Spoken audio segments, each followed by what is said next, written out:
Joining me now is the former Department of Homeland Security advisor and the founder and CEO of Sentinel Security Solutions, Charles Marino. Thank you for joining us, sir. Morning, Mitch.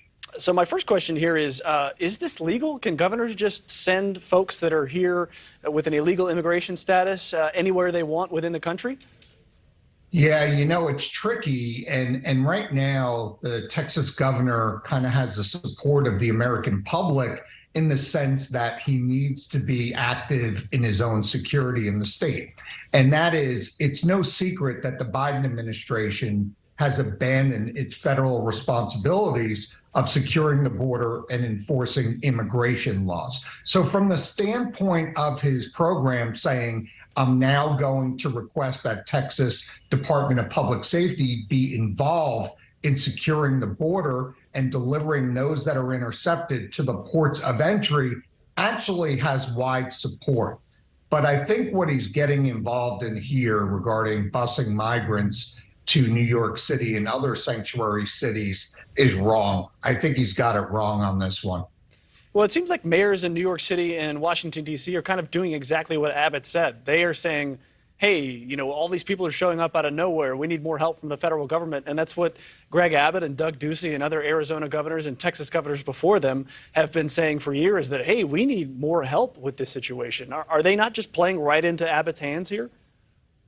Well, there's no doubt that the border states are taking the brunt of this. But the truth of the matter is this, is the federal government has been flying these illegal migrants around to cities like New York via Westchester County airports with what's been known now as these midnight flights, right? Landing at 2 a.m. in the morning, having migrants board buses and moving them throughout the state of New York and other places. So it's disingenuous on the part of mayors in New York City and DC and other places to start complaining about this now when their communities have been actively flooded by illegal migrants for almost a year and a half now. I can assure you that Mayor Bowser in DC took a phone call from the White House when she went on TV and said that this was a humanitarian crisis. And I think we see that playing out when she was just denied for her national security request by the Secretary of DOD.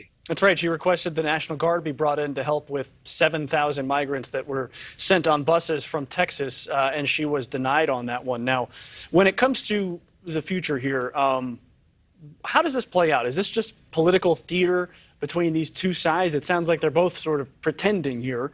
But is any change going to come of this? Is somebody going to stop Texas and Arizona from sending these buses? What's the logical outcome here?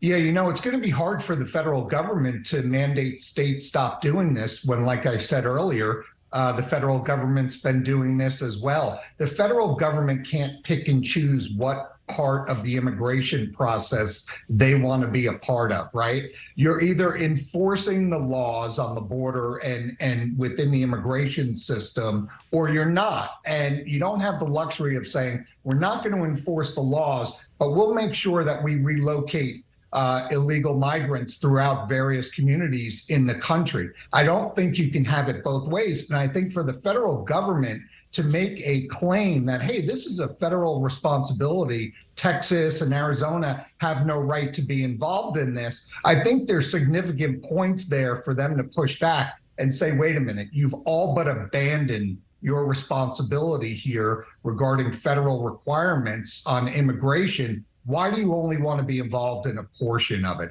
So at the end of the day, this is all politics. And how does this stop? This stops by the Biden administration enforcing the law, making a structured immigration process. We're never going to see the numbers go down, Mitch, anytime soon, with policies that just entice illegal migrants to make the dangerous journey to the United States, where they're then let in and are going to be waiting 5 to 7 years for their immigration cases to be adjudicated.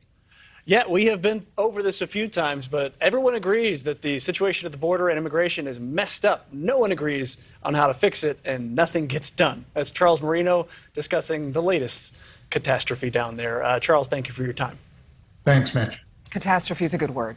It is. It's catastrophic, especially for the folks that are coming in, and they're being used as political pawns. They don't know what's going on. Well, I would argue that it's catastrophic for them. clearly they're fighting for their lives, but it's also catastrophic for Border Patrol. Yeah. I mean, it's just been unfathomable how much emotional and physical manpower that they need, and they just don't have enough support. Thank you for watching. Go to newsnationnow.com to find NewsNation on your television provider. And don't forget to click the red subscribe button below to get more of NewsNation's fact-driven, unbiased coverage.